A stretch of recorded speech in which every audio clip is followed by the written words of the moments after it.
ஒரு மனிதனுக்கு உணவு, உடை, உறையுள் எப்படி முக்கியமோ அதே போல ஒரு கிராமத்திற்கு கோயில், குளம், பள்ளிக்கூடம், மருத்துவமனை, சுடுகாடு, இடுகாடு இவையும் மிக மிக முக்கியம்.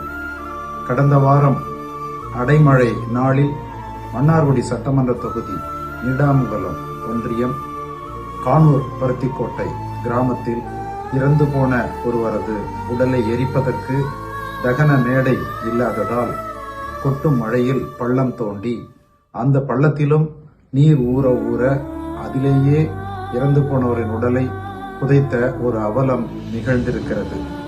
அங்கே இருந்த தகன மேடை கட்டிடம் 2018ஆம் ஆண்டு கஜா புயலில் இடிந்து போன நிலையில் 7 ஆண்டுகள் ஆன பிறகும் இதுவரை அரசு நிர்வாகம் அதை கண்டுகொள்ளவில்லை.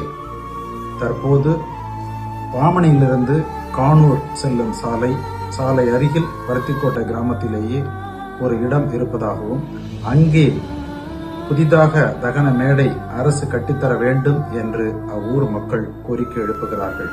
அதற்காக நாம் தமிழர் கட்சியின் சார்பில் உரிய அதிகாரிகளை சந்தித்து கோரிக்கை கடிதம் கொடுத்து விரைவில் அப்பகுதி மக்களுக்கு அதை பெற்றுத்தர நான் நடவடிக்கை எடுப்பேன்.